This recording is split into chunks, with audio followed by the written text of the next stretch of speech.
you would have listened to us, you would have known that Kai France is going to knock the sonic rings out of that boy.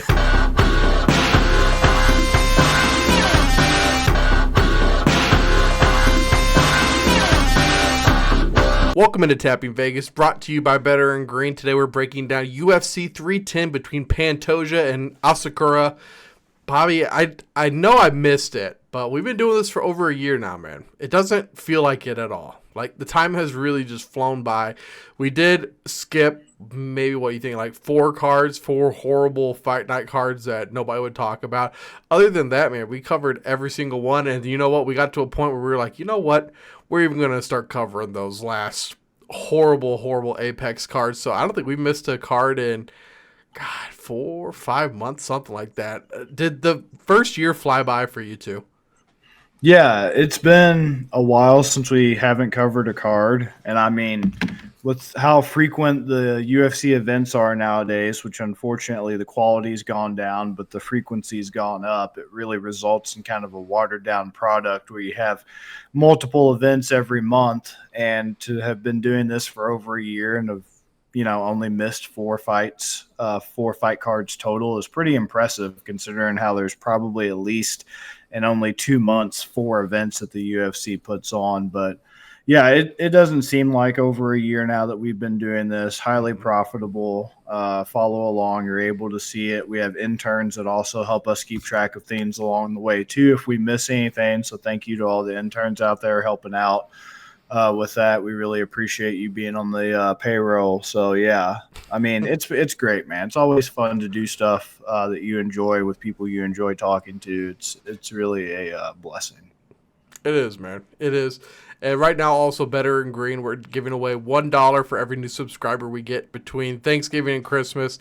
So guys, if you haven't yet, please consider subscribing. Also, there's just not a lot of stuff for MMA fans out there. There's not a ton of content. Like, you can get a bazillion NFL podcasts. You can get a whole bunch of other stuff. We post MMA memes. We post our picks and predictions. We post just regular articles, just breaking down, like maybe breaking down a move, breaking down a certain fighter. So please, guys, if you haven't yet, check out bettergreen.com and consider subscribing. But we got 7 fights for you today because really we could have done more. This is just a really, really good card. Good pay-per-view. I believe last pay-per-view of the year. So good one to end on. Bobby, why don't you take this first one away, man? We got Randy Rude Boy, can you get it up, Brown versus Bryan battle. It's going to be a banger of a fight, as Big Boppo would say. Yeah, Bryan battle, I'm a huge fan of this guy. I've talked about it when we've covered him on Tapping Vegas here before. Huge Bryan battle guy. Just think he's got a great style, very entertaining, very exciting, always goes out there, always tries to finish the fight, pushes the pace. And he's got that rare combination, right, of not only is he good at the game of fighting in terms of, the physical attributes and his striking and, grappling and things of that nature, but he's also really good at the promotion side. He's also really good on the mic. He's very creative. He's witty. He's funny. He's got that nice combination of skills that, as long as he continues to win and he passes this very tough test that he has going up against Randy Brown, he's got, potential star power behind him because so many guys and girls in the sport, they either have one or the other, right? They're either really good at fighting, but terrible personality-wise, terrible microphone-wise, that type of thing. Or maybe they're great on the microphone, a la Alexander Hernandez, but it just doesn't translate, to the fight skills. So Bryan battle has both. Randy Brown, I get Randy Brown's been doing a lot better since his loss to Jack Della Maddalena February last year, where he got rocked and then choked out as a result of being rocked on the feet. And he's been on a 3-fight win streak since then. Unanimous decision over Wellington Turman, round 1 punch win over Salikov, unanimous decision this past June over Elise Zaleski dos Santos. But I mean, yeah, I get it's a 3-fight win streak, but I'm just not impressed by him. I just can't lie. I just really like Bryan battle. I really think Bryan battle is the next guy coming up here in this division in welterweight. I think he definitely has a place. He has the opportunity to continue to make a name for himself. I mean, he's still young. He's only 30, 11 wins, 2 losses, 77-inch reach, 6'1". Randy Brown's taller, only 1-inch reach advantage going for Randy Brown. 4 years older, nothing significant there. But, I mean, Brian Battle's coming off of punches in round 2 in enemy territory in Paris this past September against Kevin Jousset. No contest over Ange Lusa. We already know how that would have went. AJ Fletcher, rear naked choke. Gabe Green, right hook. Like, I mean, the guy's just been on a tear. Only one UFC loss to Rinat Fakhretdinov December 2 years ago. Unanimous decision loss. No shame there. But everybody else, man, Takashi Sato, Tresean Gore, Gilbert Urbina, like, dude's just been on a tear in MMA. And I think that continues. I think Brian Battle gets it done. I think it's primarily going to be a striking affair. It's going to stay on the feet. Brian Battle is just going to kind of use his good boxing to get in close on Randy Brown. And I think he's just pretty much going to do to Randy Brown kind of what JDM did, man. Like, Battle has some power in his hands, and it translates to the UFC, as we've clearly seen. He has that finishing ability. It's always good to see that translate to the UFC. Randy Brown's proven that he is susceptible to strikes and that he can be, finished by strikes. I know that JDM choked him out, but like I said, it was started off. He got rocked with a massive punch, went down like a Star Wars AT-AT. Then he got choked out because the opportunity presented itself. So I think it's going to be similar to that for Brian Battle. He is minus 225 money line. Brown's plus 185 dog. Battle by KO TKOs at a plus 250. I'm taking that, man. I know it's a 3-round fight, 15 minutes, but I mean, that's what the JDM fight was scheduled for. I just think Battle's ferocious. I just think he has too much power. I think he's too overwhelming. Brown can definitely just be touched. He's not untouchable. He doesn't have crazy good defense to just all it takes is one. All it takes is one. I think Battle gets it. And I think instead of going for the sub finish like JDM did, I think he finishes it with strikes, and I think he gets the KO TKO. So I'm going Battle KO TKO to offset that money line. What do you think? I think I'm smoking the same pack you are, bro. Watching that fight that he had in France and the way that he was just screaming at the fans, I can't confidently say if you put Imavov, Benoit Saint Denis, and Ciryl Gane in the cage with Battle, all three of those against him, I can't say that Battle would have lost the way he was just ending French people that night. Like, Brian Battle, man. That was amazing. I loved watching that from him. I like Battle too. I like Battle a lot. Brown did move quite a bit up my board after that Muslim Zakov win that he had, because I really thought that he was not going to get that win. I really thought that Muslim would get that one, and he 14 years of that. Yeah, that's kind of what I was thinking afterwards. Like, all right, maybe he looked a little slow. Maybe it is over for Muslim. And then, Muslim comes out and he looked decent. I know he got the win, but that was one of those that you're kind of like, against Ponzinibbio. I believe that's who he fought next. That you're just kind of like, I don't know. But maybe Muslim's not as bad as I thought he was after that fight. So Randy Brown was better than I thought. But I just don't think he's going to be Battle here. Battle's just so good. Battle's on one right now. Everybody he's fought lately, he's just put the pedal to the metal with them. And so I like it too. I will go Battle money line because you already took the method. So I'm just going to play it safe. We'll get out of there with the win. I like it. How about this next fight, man? We're going to be talking about Movsar Evloev versus Aljamain Sterling. I know we should pick Sterling. Being American guys, you got to go with the American wrestler versus the Russian wrestler, but I don't think I can, man. Movsar just seems so good. I know he hasn't lost yet, but then Sterling was a champion for a while. Both of them, like I said, both have that wrestling background. It's one of those things where it's like, okay, it's going to play to each other's strengths. So who is going to have that edge in this fight? I don't know, man. I just think that the Russians continue to roll here. And I think Sterling, as much as I would like him to win, I just don't see it happening. So I'll take Evloev here on the minus 258. And that's another tricky thing about this card, is that they have these odds placed where it's like just high enough that you want to take a method, but just low enough that you kind of just want to play it safe. Looking at the money, 67% of bets are Movsar, 66% of the money. That's another thing. We're not seeing much sharp movement. And you're getting Movsar at minus 265. It's nasty. I'll take money line just because I think he would get the decision, but I'm not confident. Maybe he gets the KO. I doubt he gets a sub, but I don't know. What do you think, Bobby? You're looking at it from a slightly different angle than I am. You're asking yourself who's going to come up on top if they decide to wrestle. I'm asking myself who's going to come out on top if this is a disgusting standing wine mom boxing event. Yeah. Like that's kind of what my fear is that since that's usually what happens, right? When you have two guys who are really good at grappling. It's like, do they engage in the grappling with each other and make it a really fun scramble fest like Jordan Levitt, Chase Hooper type thing when they fought each other? Do they do something fun like that and they just, grapple heavily with each other and make it engaging? Or do they just kind of get scared and they just kind of make it a disgusting sloppy strike fest a la Ben Askren when he fought Damian Maia?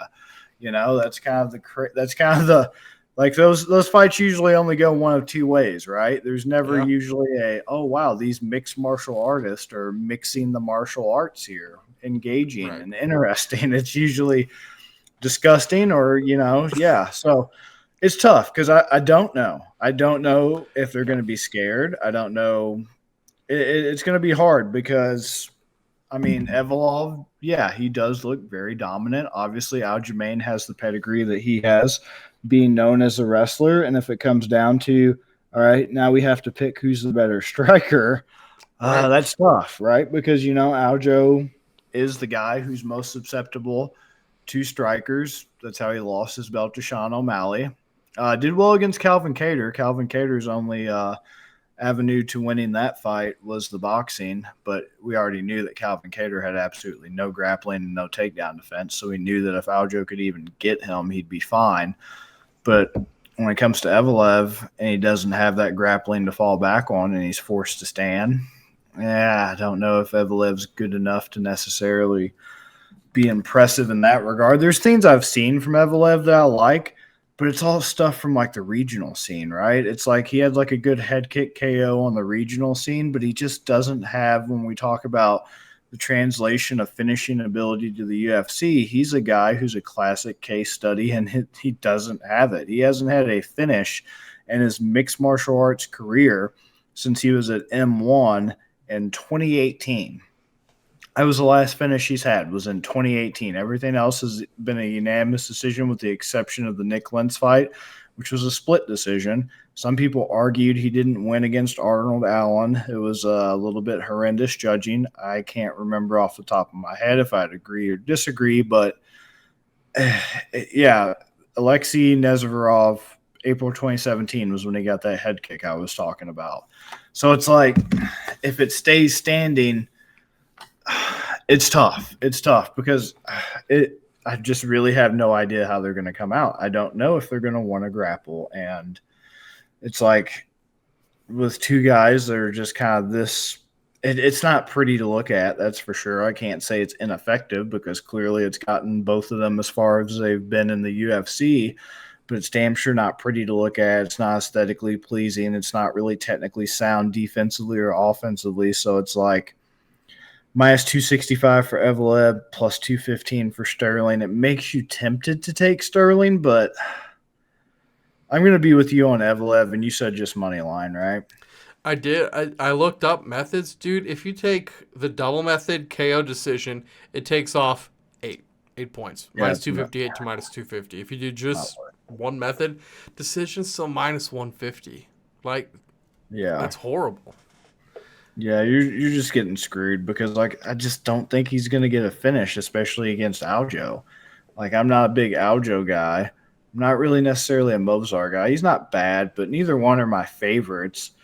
And plus, like, we have a limited sample size of Aljamain at 145, right? Like, this is only his second fight at 145 pounds. Yes, I just mentioned that he was really good against Calvin Kattar. But it's like, Okay, that's Calvin Cater, a guy that was pretty much tailor-made, hand-picked for him to have a good debut at 145. So I'll play it safe and just stick with Movsar money line like you. There's just too much on this that just don't make this as tantalizing to me. I know a lot of people, like I said, are getting sucked in to Aljo being a pretty good plus dog. Underdog at that plus 215, looking to make a profit off the money line alone, but there's just too much uncertainty around this. They could easily see that backfiring, so I just don't feel comfortable enough. It's kind of funny because that would be a relatively safe bet, and I usually swing for the fences, but this one I just don't feel comfortable enough on because I just don't know if they're going to try to strike. I don't know if they're going to grapple, and I just don't know if Aljo is going to continue to just be as effective at 145 in that limited sample size that we've seen against a guy tailor-made for him versus Movsar, who's been there for a very significant, if not the entire portion of his career. So I'll switch to decision if you want to. If you want to do double decision, or do you want to do double money line? the problem is the decision doesn't even really do much for us, right? It takes off 100, but still, yeah, it's still minus 150. Would you rather just be safe? I mean, we can go decision. If he gets a finish over Aljo, I will be a Movsar fan because I just don't see it. I just don't see it over a guy as tough as Aljo. Especially, like I said, O'Malley was able to do it because he was clearly the superior striker with the height and reach advantage and all that. Like, Movsar could be the superior striker, but we haven't seen it since 2017 and 18 is just what kills me. Or hear me out, draw for plus 5,000. This would be the most draw-ass fight, especially if they grapple. Right. Maybe. I usually never say that, but it's just kind of seems like a fight. It's like, maybe. That's tantalizing enough. I wouldn't mind sprinkling some money on it. Bobby, how about you take this third fight away, man? Yeah, so this next one, we got Nate Landwehr. And Nate Landwehr is going to be going up against a Korean gentleman. That Korean gentleman's name is Choi? Kim Jong-un. No, I'm just kidding. It's Choi Do-hoo. Nate Landwehr versus Choi Do-hoo. That's fun to say. Choi Do-hoo. All right. Nate Landwehr, another guy. Very high on Nate Landwehr. Very exciting guy. Make no mistake about it, though. Once again, not aesthetically pleasing to watch his striking. Definitely a wild man, just swinging for the fences, just going after it. But just a very fun guy, very entertaining. When we did our favorite fighters, Nate Landwehr made the cut for me. He's one of my current top 5 favorite fighters at the moment. Just every fight, dude, win, lose, draw, the man is just electric. Just like Bryan Battle, pretty much like him and Bryan Battle. The more I think about it, might be related, like long lost brothers or something. Both exciting, wild, crazy guys with power. Both really good on the mic, both really good at fighting. That rare combination of they have a great personality, very charismatic, and also very effective in the octagon. Fun fact, Landwehr, even though he's an American guy, just like Movsar Evloev and a lot of other Russian fighters, spent a lot of time on M1. So I always thought that was interesting about Nate Landwehr, that he spent some time in M1 as an American guy. Fighting in Central Europe and Eastern Asia and whatnot, like Movsar Evloev and the rest of those guys. So I just think Landwehr is great, man. I think he's really, like I said, not technically sound. Don't get me wrong. He's nothing. You're not going to write like a technical analysis of the guy offensively or defensively. He's not going to blow you away with some crazy, beautiful, technique that nobody's ever seen or it's underutilized or anything. But he's going to really get your attention. He's going to pressure you to the cage. He's going to make you respect his power. And he's tricky with his subs. People don't really look at him as a grappler, but it's because most of his subs that he's had, like his Anaconda over Ludovic Klein, which, man, how impressive is that you choked out Ludovic Klein, man. It took him to round 3.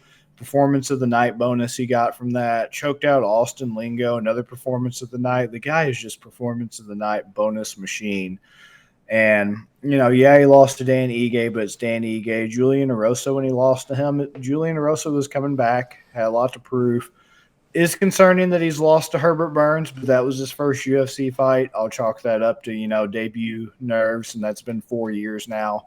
He's recovered really well since then. Just knocked out Jamal Emmers this past March, round 1 performance of the night yet again for him.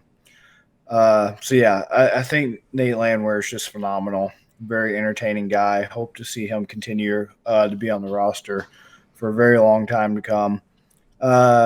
Doo Ho Choi, right? So this is a guy coming off TKO win over Bill Algeo this past July.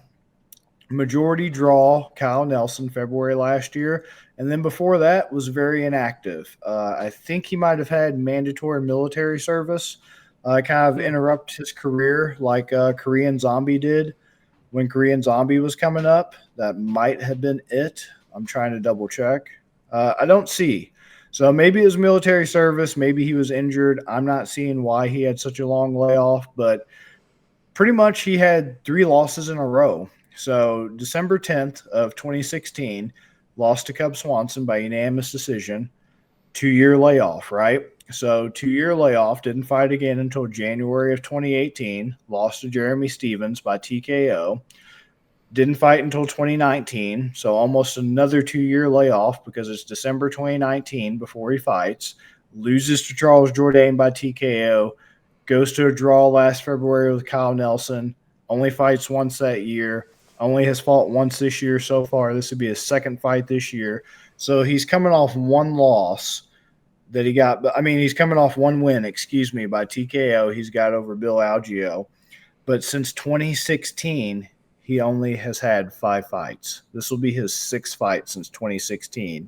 And that is extremely concerning because, I mean, people wonder when it came to his military service, since he's Korean, how much of, the Korean Zombie, how well he could have performed had he not had that military service. This is textbook example of Doo Ho Choi. What has he lost due to that military service and just the other factors that have probably contributed to his inactivity, whether it's injury, just recovery, just rest, just not being mentally in it, whatever the cases may be. It's not good for a fighter when you only have 5 fights since 2016. You got to stay sharp. You got to stay active. You got to stay engaged. And if you don't use it, you lose it. And I know muscle memory helps it come back faster, as opposed to if you never had it to begin with. But, I mean, if there's one thing Landwehr's had, he's had activity. 2 fights in 2023, already fought this past March, fought in 2022, fought in 2021. He's been pretty active, especially for a guy who goes out there as offensively minded as he is, just kind of careless, just kind of out there just putting on entertaining fights. For him to be that active and that out there, taking the punishment, giving out the punishment, very encouraging to see, very good to see. And I just think there's too much going against Doo Ho Choi. Like, he had all this promise and everything when he was in the UFC and when he made his debut in 2014. But, I mean, he's only had 2014. And he fought once in 2014, once in 2015, and the most he's fought since being in the UFC is twice in 2016. I just don't see it. And especially when I'm getting Nate at these odds, I don't know what the odds makers are seeing with a guy this inactive and Doo Ho Choi, because you're only getting Nate Landwehr at a minus 135 and Doo Ho Choi's at a plus 114, and I don't know what I'm missing. What do you think? Unfortunately, I think I'm as puzzled by this as you are. Like, basically, what you said wrapped up in a nice little candy wrapper. He's got 2 wins since his July 8th fight in 2016. He's 2 wins since 2016. That's not good. One of those losses was to Charles Jourdain, which is the guy we've been fading and making a lot of money off picking against him lately. You look at the money over here. Looks like 70% of the bets, 63% of the money on Nate Landwehr. And it's moved down a little bit. It's down to minus 135 now. I don't know if that's because money's starting to come in on Choi now because they see the value. But at the same time, he's just been so inactive. If you're looking at his stats right now, you're seeing that Landwehr clears this man that there's only one stat that's the strike accuracy right now, 53% to 46%. Landwehr is either leading or tied in every other category. It's just hard to not see Landwehr winning this fight, but just the money and that number is just really weird. Part of it makes me wonder, like, if they are trying to make people galaxy brain this. Like, I think people hate on Nate Landwehr a little bit. 100%. Yeah, 100%. Like, people are like, oh, he's sloppy. Oh, he's right. this, he's that. Like, it's actually, you would think he has more fans by being as exciting as he is and as funny on the microphone. He actually doesn't. He doesn't have a lot of fans. He's 36, and maybe if you just look at the record, like 18-5, 15-4-1. I just don't see it, man. Landwehr even beats him in reach, 36 to 33. Once again, not a huge age gap. I don't know, man. This is one where maybe we're just scratching our heads and it's like, you know what? It's MMA, it's fighting. Sometimes it just doesn't make sense. Maybe this is one of those. But I feel like that's not a good enough reason not to take Landwehr here. So I'll be on Landwehr money line, but if for some reason, if Choi pulls this one off, I'm going to be like, you know what? Vegas told us from the moment they put out these lines. I think I'm going to go Landwehr, KO, TKO, or sub at plus 180 double method. KO sub? Yeah. At plus 180, knowing Nate Landwehr and his, he I said before, he likes to take a choice. If he rocks a guy, maybe he'll choke him out like he did Lingo. Maybe he'll choke him out like he did Ludovic Klein. Or maybe he'll finish him with punches like he did Jamal Emmer. But to get that plus 180, yeah, I'm all over it. I'm all over it. How? How does he choke out Ludovic Klein? And then this is the number. Yeah, I don't get it, man. I don't get it. Maybe Kim Jong-un is really who he's facing. Maybe it's staged for the glorious leader, man. Maybe it's going to be like the Montreal screw job. Maybe.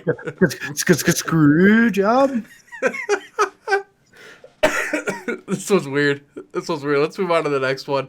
We're going to be talking about Pretty Boy Bryce Mitchell versus Kron Gracie. Yes, that is part of the Gracie BJJ family. Looking at this fight, man, these odds are massive, and it continues to get bigger. Minus 800 at the start of the show, minus 850 now. It just keeps going in Bryce Mitchell's favor. I get it, but man, it sucks. Right? 86% of the bets, 67% of the money, and the fact that it's like minus 850, I'm like, okay, maybe Vegas is helping us out a little here with that, because 33% at almost plus 600, Vegas isn't paying that out. I don't see, and with it moving, it's like, is it going to start? More money starts piling in on Gracie. I don't know, man. I don't know. And that line keeps moving. I have to go Mitchell here, man. I have to go Mitchell. He leads in almost every category. Once again, they're seen it on the screen right now. Mitchell just more active too. Gracie, like, he's the big name, but at the same time, like, he has not been good. He's lost to guys much worse than Mitchell in his time in the UFC. Now he gets to face Mitchell here. I don't know. I know Mitchell had like that pretty tough knockout a while back, but I just don't see him losing this fight, dude. Just, okay, you know what? Grappling, sure. Grappling only, okay, BJJ tournament. But that's not what this is. This is MMA. You can get punched, and then Mitchell, I think he has the wrestling know-how to, like, if it does go to the ground, I think I don't think he's going to submit Gracie, but I think he can get away. If they do start getting tangled up together, I think he knows his body and leverage good enough that he can get up and either get better position to keep mounting ground and pound or just get back to his feet. That's kind of how I see this fight going. What do you think, Bobby?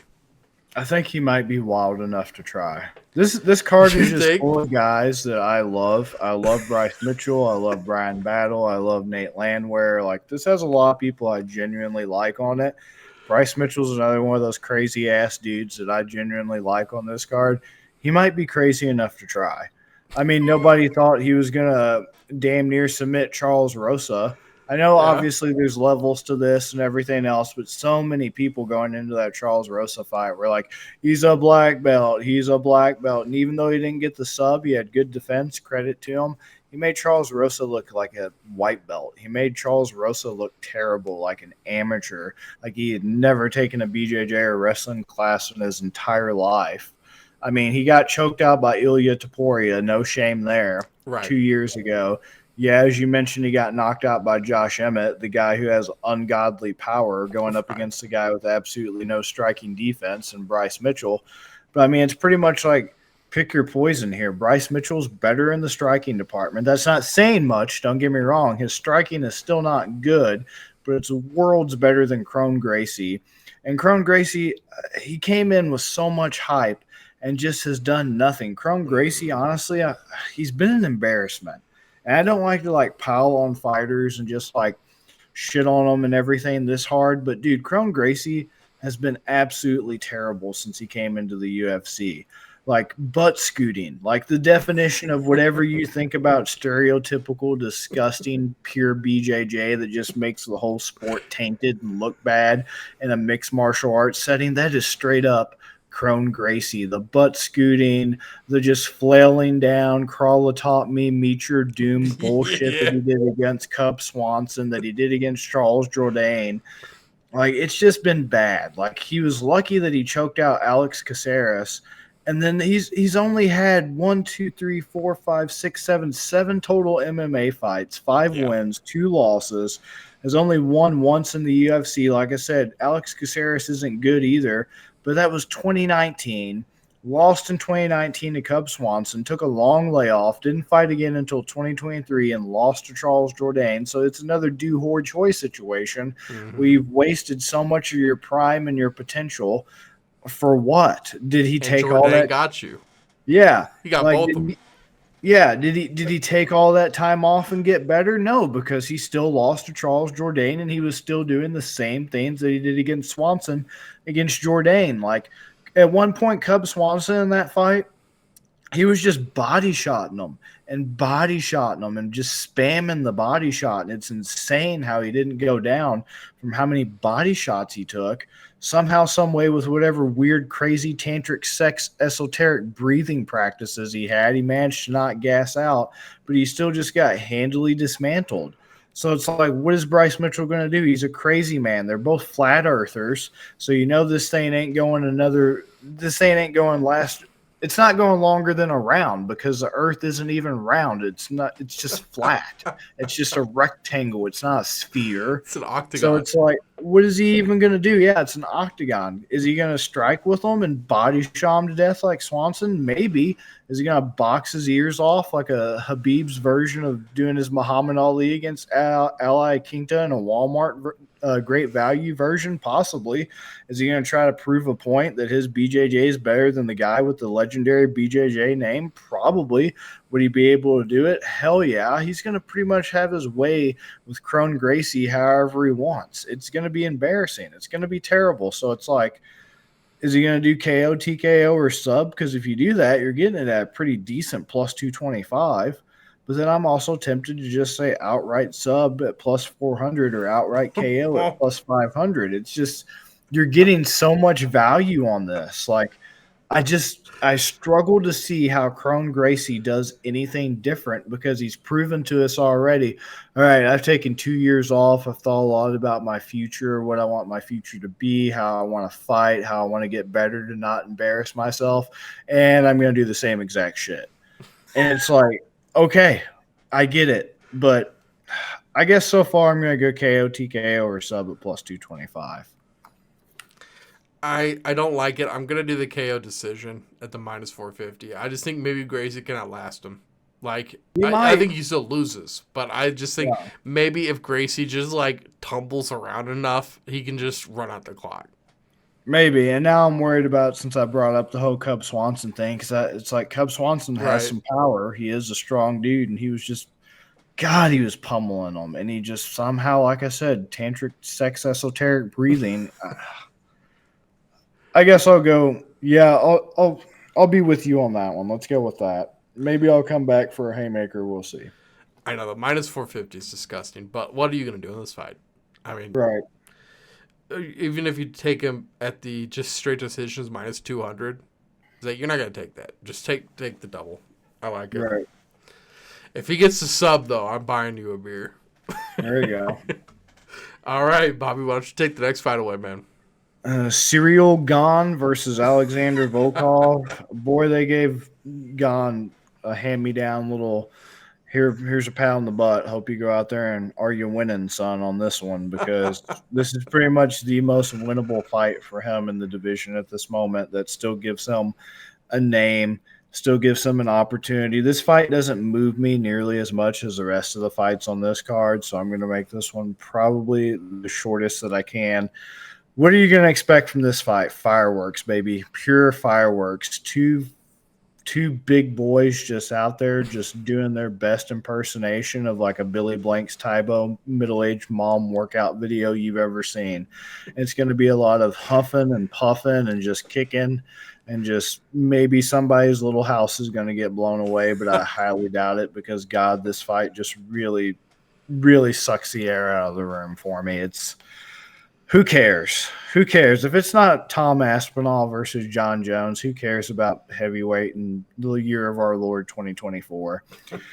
It's going to – is Ciryl Gane's name really Ciryl Romaine Jackie Gane? Or is that some Wikipedia fuckery? There ain't no damn way, boy. Romaine lettuce Jackie Gane. I tell you what. Boring kickboxing fight. That's what you're going to expect, baby. Boring kickboxing fight. These two dudes are going to be playing it safe. They're both going to be scared of each other. They're probably going to be shaking like a dog shit and razor blades. I just think it's going to be disgusting. I don't care. It's not motivating. It's not a needle mover. It's just, this is my bathroom break fight. And there's probably going to be some people out there, oh my God, how are you skipping a Ciryl Gane fight? I don't give a fuck. Or as Ciryl Gane would say it in French, je ne sais pas fuck. I do not like fuck about this fight. I do not like it. I am not fucking with this fight. And with the odds at minus 375 for Ciryl Gane, plus 295 for Volkov, fuck it. It's a field goal. I don't care. You want me to Ciryl Gane money line? Sure. Actually, hold up. What's Ciryl Gane decision? Because boy, howdy, I tell you what. Yeah, because everybody knows. Because what's that Drake song? They know. Yeah, they know. They fucking know. So Ciryl Gane money line. Ugh. Dude, I mean, yeah, I agree, dude. Ciryl Gane decisions minus 150. Oh my God, dude. They're just not giving us any favors on this card. They're making it hard to take advantage of them, but I mean, Volkov did just get that big win, though, over Sergey. You're not worried about him taking out Pavlovich?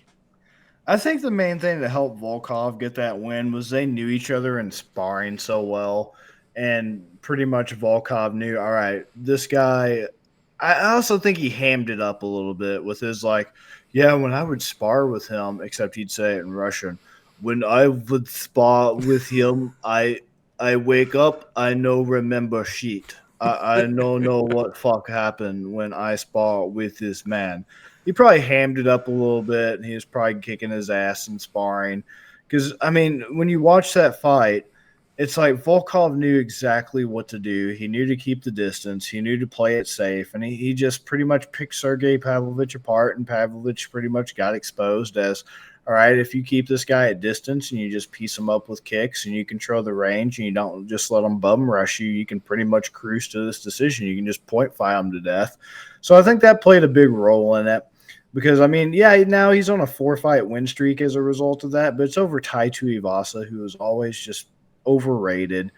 Romanov, that's not bad considering how Romanov's been up and down since then, so that's pretty good. Rosenstrike doesn't move it for me, and then no shame in being straight arm barred by Aspinall. Wow, this is actually a rematch. I forgot that this was a rematch. He's already lost by unanimous decision to Gane, but that was 3 years ago. So we're already at that stage, right? We're already at this stage where we know the heavyweight division outside of Aspinall and John Jones is so damn boring that we have plenty of other options for both of these guys, but we're already starting to recycle fights that haven't even been that long. It's been June 2021 since they last fought, and another 15-minute 3-round fight, and we're just like, you know what would be really great for this pay-per-view that we're stacking up to be one of the best pay-per-views in months? What if we have another fight of little importance and consequence to the division? And not only is it of little importance and consequence, it's also a rematch nobody asked for. Because, I mean, yeah, I know he has a Sergey Spivak win by TKO. Gane does. He got that later in 2023 after March 4th. John Jones sucked his soul out like Superhead. But, I mean, I just don't think the man's career is going to be the same after that. So I just am not nearly as interested in Ciryl Gane as I was when he was first coming into the UFC in 2019. He's done a good job in heavyweight, but it's just a typical problem of heavyweight. Once you finally run into an obstacle, a lot of these guys just kind of like fold under the pressure like Superman on laundry day, and they just never really recover. And once again, if it's not Aspinall or John Jones, it just feels like there's no exciting heavyweight matchups really out there. What do you think? Yeah. No, I agree with you. My worry is it's like the Derek Lewis fight, and he just gets knocked out at the end. But I'll go with the Gane by decision at minus 150. I think. Yeah. I think that's just the way.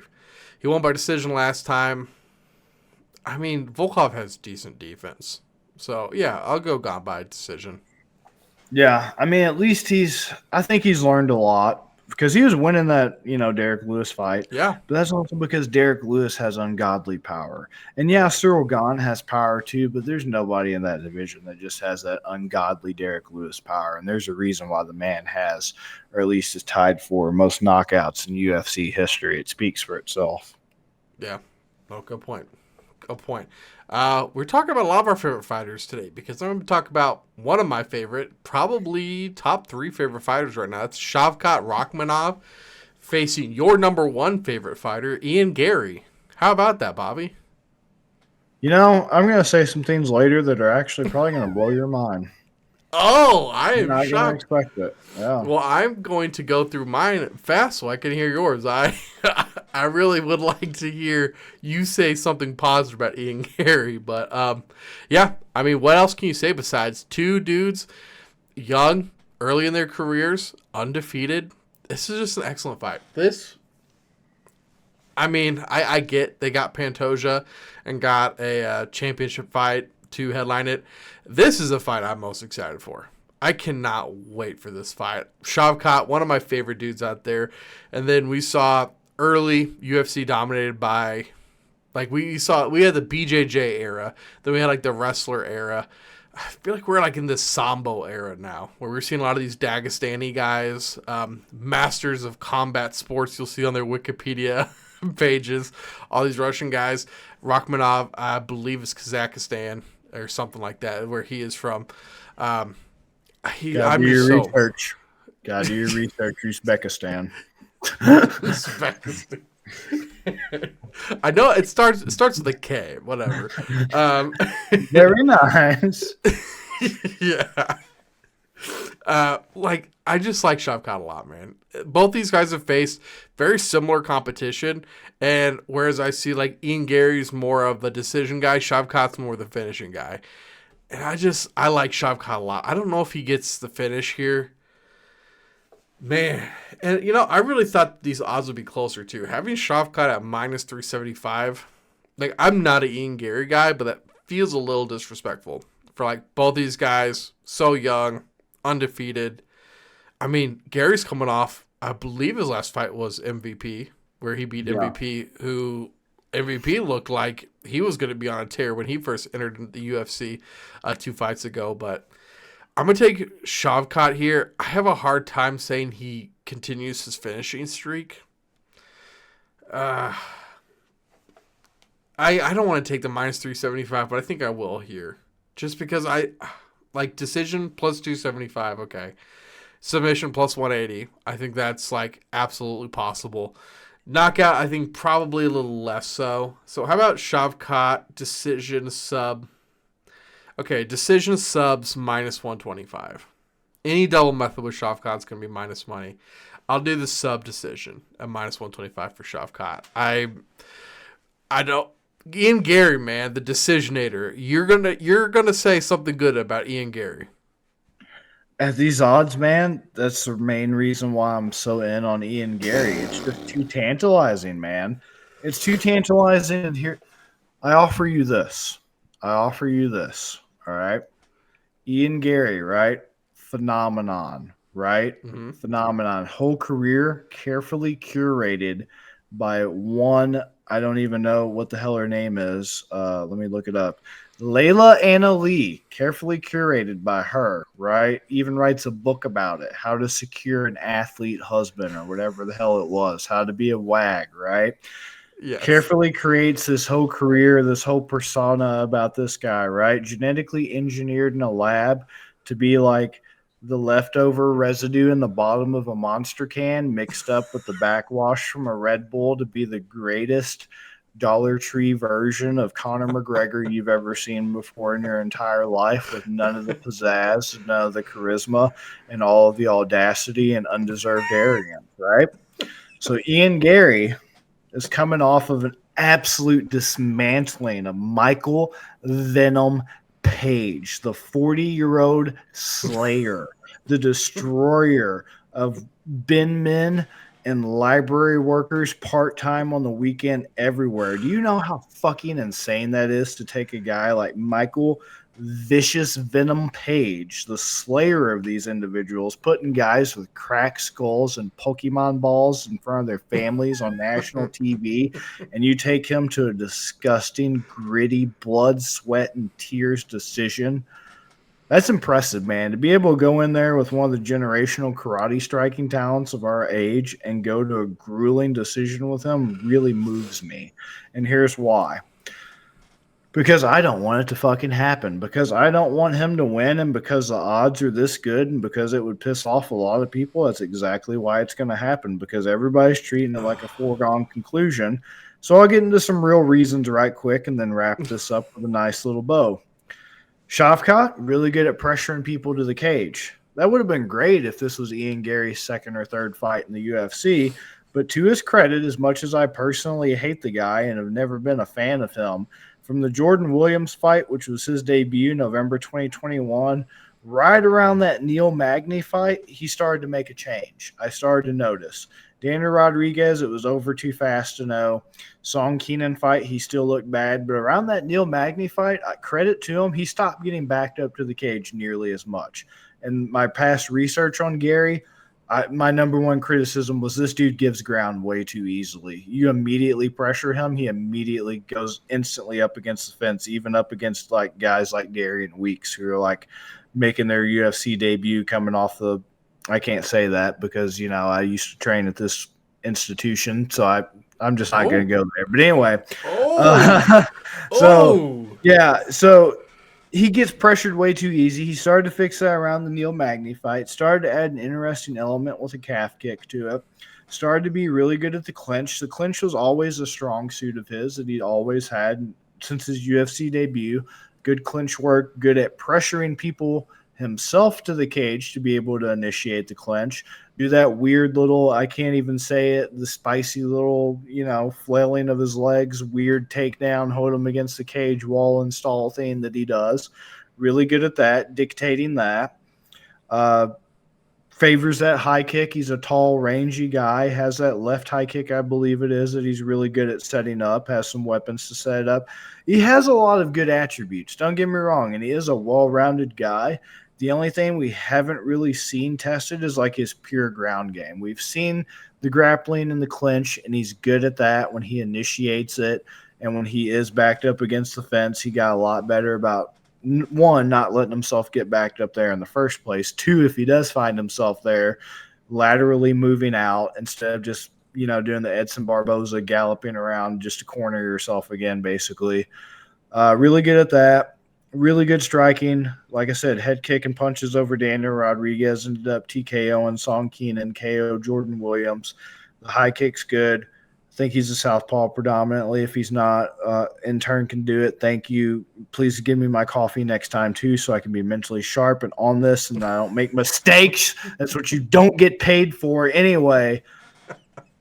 All the things he does well are basically the things Shavkat's going to do. So you find yourself asking, with two guys with the same game plan, who's going to be able to go out there and who's going to be able to execute it?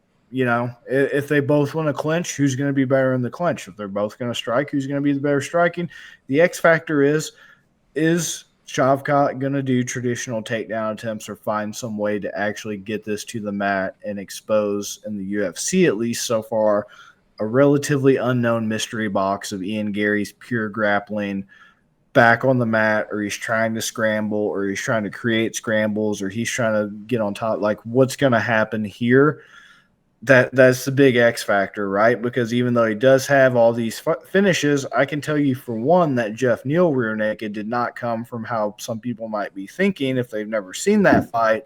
That came actually standing up against the cage from a clinch position. He was able to work himself around to the back of Jeff Neal and kind of lock up that last minute rear naked finish from standing against Jeff Neal.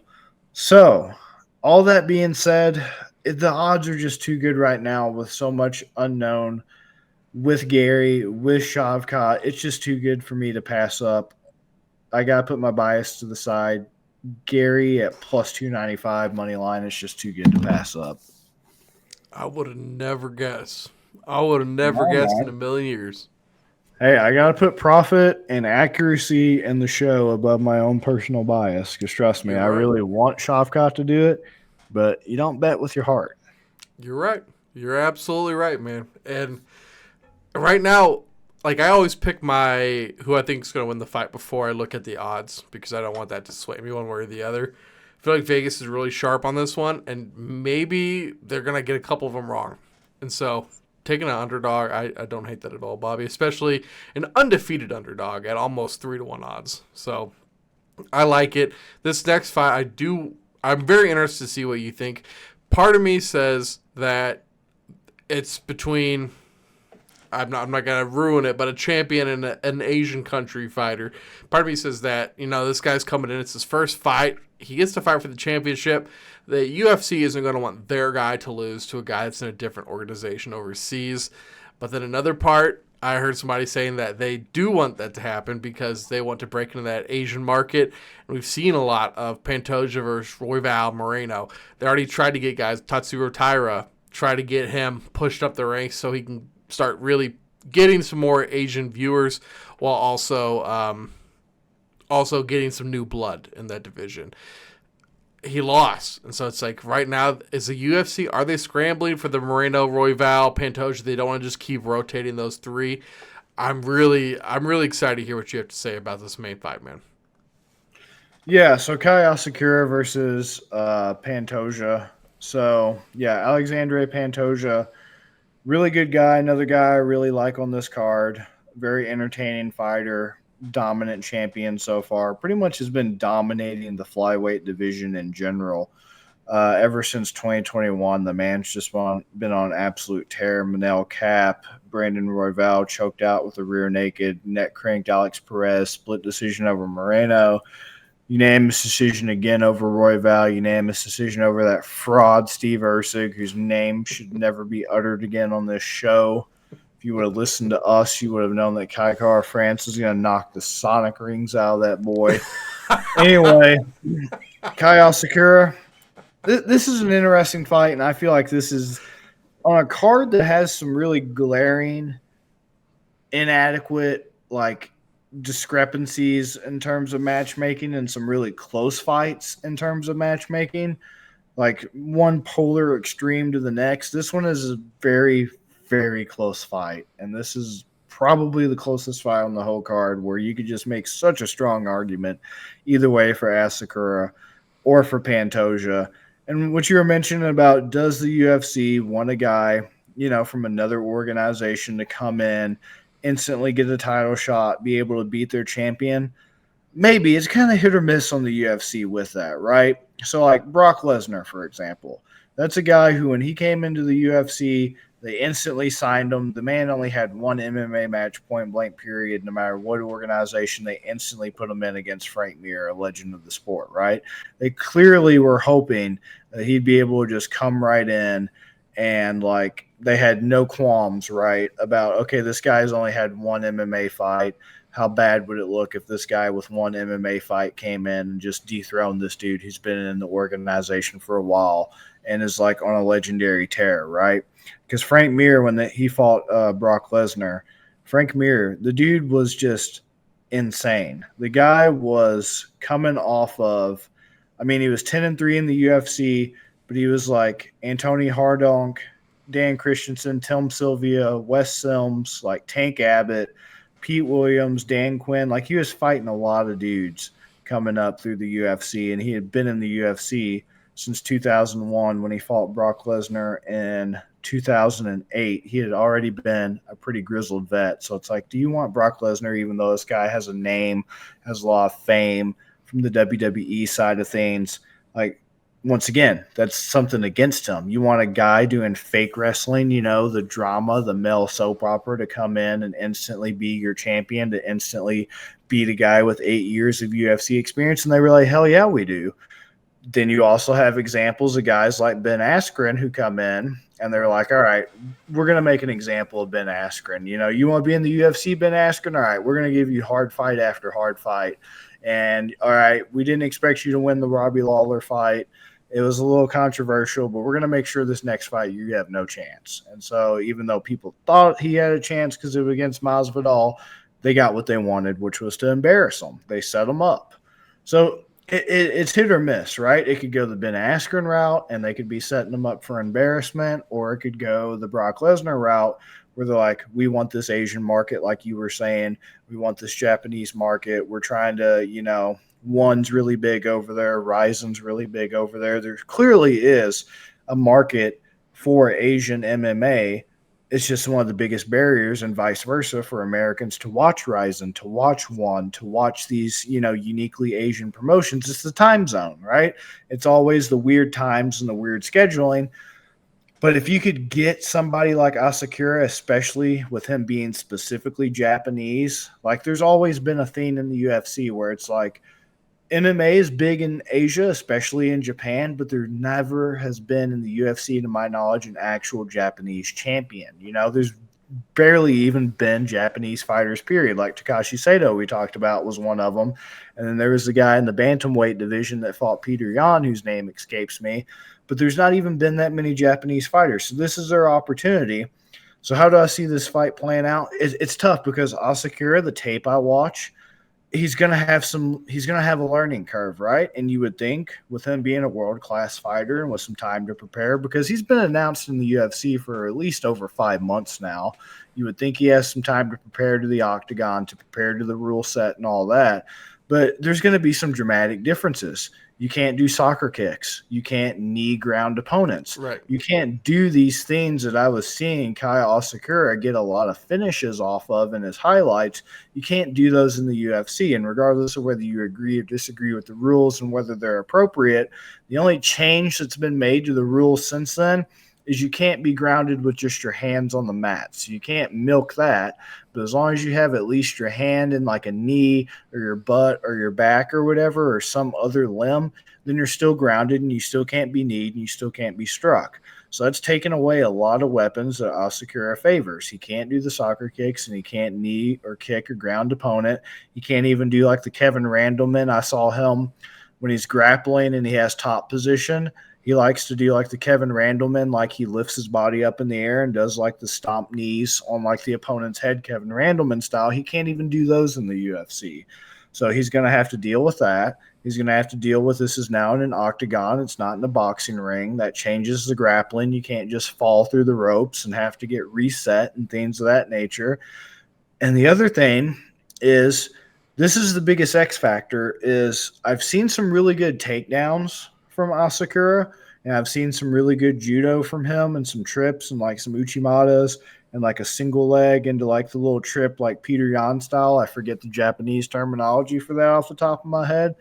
That would make for a very interesting fight if he chooses to go grappling heavy with Pantoja, because Pantoja has amazing BJJ, especially his leg lock game and his dynamic use of the leg locks to not only threaten submissions, but to try to sweep, to try to stand back up to his feet, to try to just figure out, all right, how am I going to use this to do what I want to do and now make this an advantageous position for me and take away whatever advantage Asakura feels he has here. How can I nullify that? That is the biggest factor that would make this fight interesting, is if they engaged in grappling, because the striking for these two, it's going to be insane because they're both bar brawlers, right? Like Asakura, just no hands up, just winging punches. Just all of his punches are just furious windmill punches. The same for Pantoja, right? Pantoja, Jack Slack's article was like the bar brawling back snatcher or something, where it's like the man's BJJ is like a Ferrari that he just keeps in the garage. He just would rather drunken wine mom boxing. That's credit to Jack Slack there. It's pretty accurate. Both of these guys, yeah, they'll stand and bang, but it's like, are they going to be scared of that from each other? Because my biggest thing is Pantoja is great, and I'm a fan of his, and I like him, and he's been dominant, but he just feels like the most susceptible to being dethroned champion. Like every fight of his that I've watched, and I've even picked him in almost every fight, you're just on the edge of your seat, like, this guy's gassing out, like this guy looks tired, like how much longer can he go? Like it's been very close, especially that Moreno fight this past July looked very close. And it's just concerning, right? And like he finished Royval easily in 2021, but in the Royval rematch last December, he really struggled at times, didn't look as dominant. And it's like, how much does Kai Asakura have in the tank, right? How much does he have left? Is he going to be able to, like, is his game really as reliant on those unique to the promotion he's coming from rule set? Is it really that reliant on it? Am I overhyping it? Could he easily make the transition with the different rule set and everything else? Like, it's just a lot different than Ryzen, you know? It's just a lot different, and it's so tempting, though, with those odds to want to go with him because he is that mystery box, and it's just because I do know personally, even having picked him, how skeptical I am of Pantoja. He always finds a way, but it's just terrifying until the official decision's read and it's assured that he's victorious. You're just always wondering how can he do it? How can he keep going?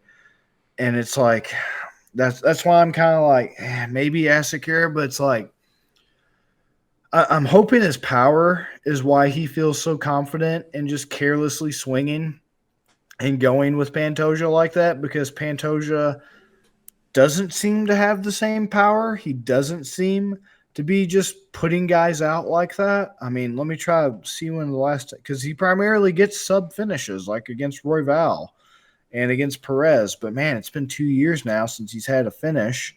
Matt Schnell, he KO'd in 2019, but that's 2019. Before that, right. Once again, 2019 is last TKO.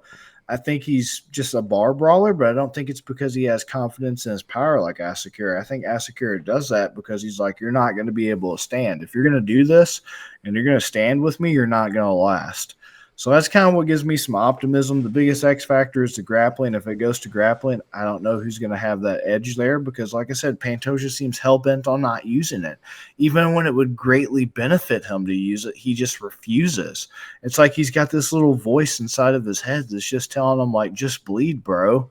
Like, just bleed guy just, like, takes over his brain like a monkey with cymbals, clashing it together, telling him just reckless abandon. The god of war and violence is automatron controlling this dude, just telling him to just bleed.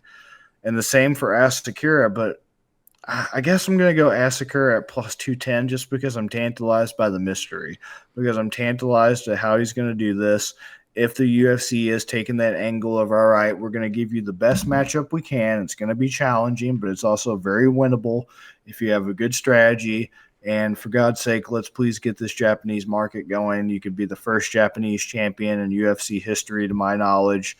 I mean, hell, like I said, there's not even that many just active Japanese fighters, period, across the roster, let alone a champion in the division. They've been dying to do that since Dream went defunct and everything, and they can't buy out Ryzen because Ryzen's its own standalone thing, very unique to that side of the world. And I just don't think they have any interest. So I think Kai Asakura gets it done. He's probably going to be primarily standing and banging with Pantoja. He's just not going to be able to resist it. Like I said, the man should use his grappling, but he doesn't, and he's just going to get drawn into a firefight with Asakura, like he always gets drawn into firefights with people. And if he was smart, yeah, he would grapple, but I don't have confidence. Like I said, it doesn't make sense in 5-round fights. Every fight he's had for a while has been 5-round championship fights because he's a champion defending the title, and he still refuses to do it. So I just think he gets in a firefight. I think he gets sucked into Asakura's game, and he's probably going to get knocked out. I mean, I'll have to think about it after hearing what you said, but right now, Asakura, I mean, you're already getting great money line, and you're getting a KO TKO at plus 350, but what are you thinking? I'm probably going to surprise you here. I feel pretty confident about this one. I think I have a good read. But I did want to jump in real quick, too. You are correct. There have been no modern era champs from Japan. So that's from Yahoo. So fact checked. You're right on the money, man. Okay. So bar brawling, right? Would you say bar brawling is a high level of fighting? No. I think it's just Pantoja's not a great striker. Asakura does the same thing. It's like if you had defense, you would use it. It's the same thing we saw in early UFC. We saw Don Fry and then the other Asian guy, I can't think of his name right now, just holding back of each other's heads, just punching the dude straight in the face. It's like, okay, they didn't have anything else. Like BJJ wasn't, as far as I know, a huge thing in the UFC at that time. Is just the toughest guy would win. Here, okay, he's going to be at the grappling disadvantage. Neither of them really have a striking advantage here. And one of the big things I saw with Asakura is he has really, really horrible foot placement. Like when he's chasing guys, and even like when, not chasing, but when he's stalking, I think that's another word I'm looking for, stalking and chasing, he is just ripe to be taken down. Right now, look at the money. 50% of the money on both guys. So split straight down the middle. 75% of the bets are on Pantoja. 25% of the bets on Kai at plus 215. So they're paying out 2-1 odds. 50% of the pot. That seems tough there. And then just, once again, you said that this is like, there's Risen. They have that fight organization. And now you don't come in and go to the UFC and you just do a fight before the championship. You're coming straight in to a 5-round fight in a completely different organization. Like you said, they don't have the ropes. This is just a cage. You're stuck in there. This is what Pantoja has been doing for years. This is what Pantoja is used to. You're coming over, and once again, it's the same sport, but you just change enough things, and that worries me. For 25 minutes, you're going against the champ that has a clear edge on you. Like I said, I don't give the striking to either guy.